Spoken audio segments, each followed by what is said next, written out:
esta noche. Hola, bueno, muy buenas noches. Un saludo ahí especial a Marco Kremerman, que es un tremendo aporte siempre en esta y en otras discusiones revisionales también. Muchas gracias, buenas noches. Hizo un seminario internacional muy bueno hace pocos días. No sé, Marco Kremerman es humilde y todo, pero es seco. Por eso nos gusta tanto tenerlo acá en el programa para que nos explique estas cosas. Oiga, senadora, ayer se reunió usted con el presidente Sebastián Piñera, sellaron algunos acuerdos en materia económica, como el bono clase media y ampliar el ingreso familiar de emergencia. Esto en medio de la discusión también del aplazamiento de las elecciones. ¿A qué acuerdos concretos y qué disposición encontró usted por parte del mandatario para aumentar la cantidad de personas que se verán beneficiadas por estos aportes por parte de la autoridad? Lo más importante señalar es que nosotros en el día de ayer nos reunimos la oposición.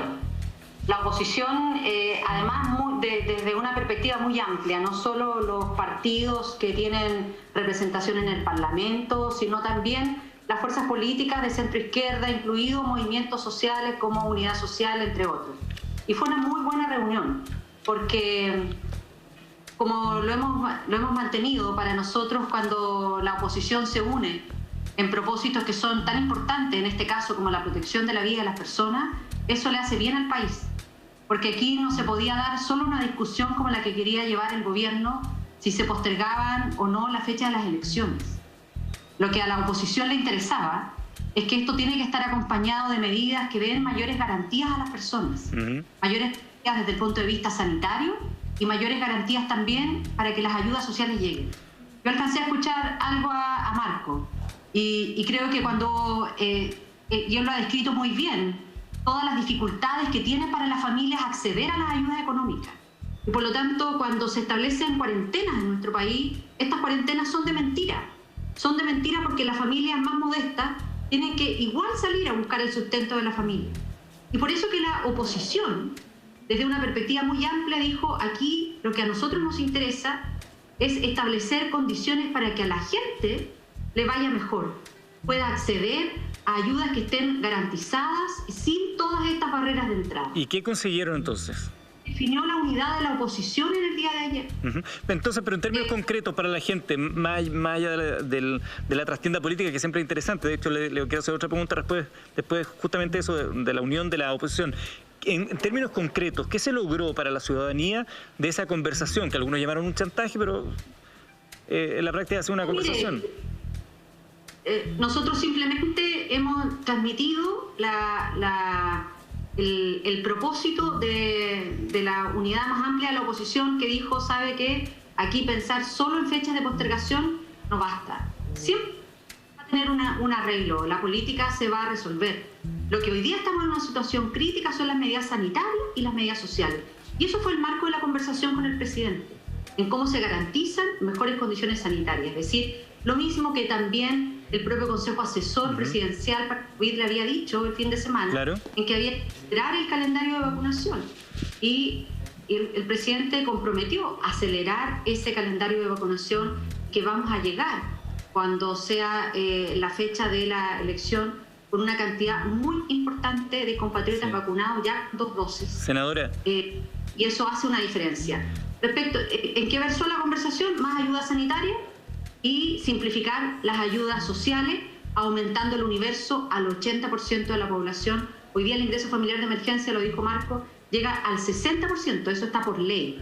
Y lo que en esta conversación se estableció la necesidad de pasar del 60 al 80%. Y además una aspiración que también había manifestado la Central Unitaria de Trabajadores, no de ahora, lo había dicho hace un año atrás, en propuestas que nosotros las recibimos en el día de ayer nuevamente, pero ellos hace un año se lo habían planteado al gobierno a través del Ministerio del Trabajo en orden a generar medidas para proteger al empleo, el tejido social, que es muy importante. Sí, algunas voces críticas señalaban que usted se había planteado muy temprano, el día lunes, muy abiertamente en contraposición al gobierno, diciendo: no van a contar con nosotros si no mejoramos las cifras de aporte económico, y que lo que se habría conseguido sería insuficiente, subir un 60 o un 80 sería insuficiente, toda vez que no hay universalidad o que los montos no son los adecuados todavía. Nosotros siempre hemos hablado de una ayuda al 80% de la familia en nuestro país. Eso nos parece que es correcto desde el punto de vista del esfuerzo que se puede hacer en nuestro país. Y desde el punto de vista de los montos, ¿qué dijo la autoridad, qué dijo el gobierno? Porque entiendo que también pasó por ahí porque no se llamara como un bono universal y también siempre que estuviera de acuerdo a los porcentajes de dinero comprometidos desde un inicio. Bueno, miren, a nosotros más allá del nombre del instrumento, lo que buscamos es que se garantice el acceso sin estas burocracias, sin estas barreras de entrada, sin las postulaciones que afectan más a los sectores más pobres, que tienen dificultades para conectarse, que son analfabetos digitales, y por lo tanto hoy día está a la vista que la gente está accediendo menos, teniendo mayores necesidades.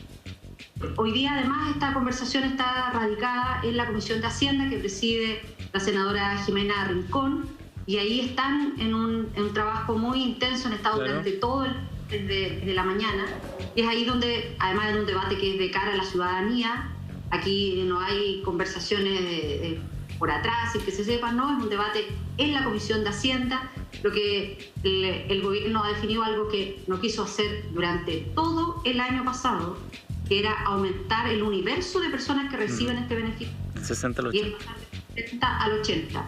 Eso es lo que está comprometido. Nosotros tenemos que ver que efectivamente lleguen las indicaciones, en los términos que se han comprometido, y en eso está trabajando la Comisión de Hacienda del Senado con todos sus integrantes. Entonces, para que le quede claro, ese 80% de la población que a lo mejor va a acceder ahora a este beneficio, todavía no se han sacado esas barreras de entrada. Es parte de una discusión que tienen que hacer ahora.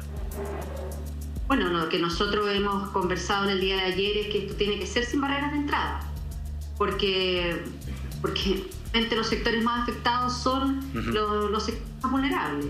Y en eso la oposición ha estado muy clara en el sentido en que tenemos que ser capaces de garantizar que le lleguen estos recursos al 80% de las familias más pobres. Mire, a nosotros nos encantaría tener un solo instrumento, uno.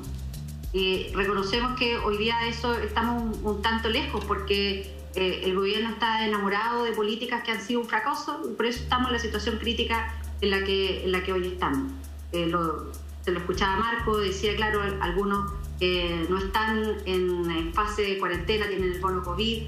Le explicábamos ayer al gobierno que las relaciones de las personas en los territorios no son como ellas se los imaginan en los escritorios.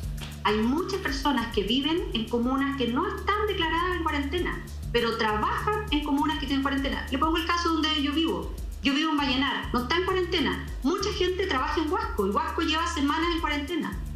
Solo por vivir en Vallenar reciben menos recursos, pero tienen la dificultad porque su fuente de trabajo ya no la tienen porque están en cuarentena. Entonces, estos son problemas que el Ejecutivo nunca ha querido entender.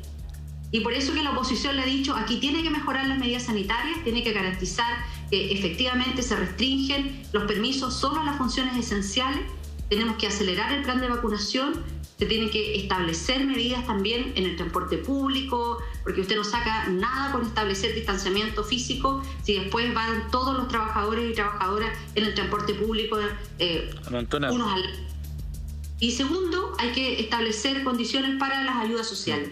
Esto es lo que ha dicho la unidad de la oposición, lo que hemos transmitido, y el presidente ha estado disponible y tenemos que ver que efectivamente eso se materialice en las comisiones que se hacen de cara a la ciudadanía. Muchas gracias. Ahora está el debate respecto de las comisiones de Constitución y Gobierno en la Cámara de Diputados respecto de la fecha y las condiciones de la elección, pero yo insisto, eso se arregla. Para nosotros lo más importante es que hoy día las medidas sanitarias y las ayudas sociales lleguen a la ciudadanía. Correcto. Gracias, senadora Proboste. Muchas gracias por contestar nuestra llamada esta noche. No, muchísimas gracias a ustedes, que estén muy bien. Gracias. La senadora Yana Proboste entonces contándonos de esta negociación que se hizo, se anotó un poroto, decían hoy día algunos personeros de oposición, porque Yana Proboste había logrado coordinar a toda la gente de la oposición y de alguna manera había mostrado un liderazgo que hasta ahora no había mostrado ningún liderazgo de los políticos que buscaban ser presidente de la República. Lo podrá capitalizar en una discusión paralela. Lo cierto es que hay ahí un avance, se podrían bajar entonces las barreras de entrada para estos aportes y aumentar la cantidad de personas que podrían recibir efectivamente estos recursos. Tenemos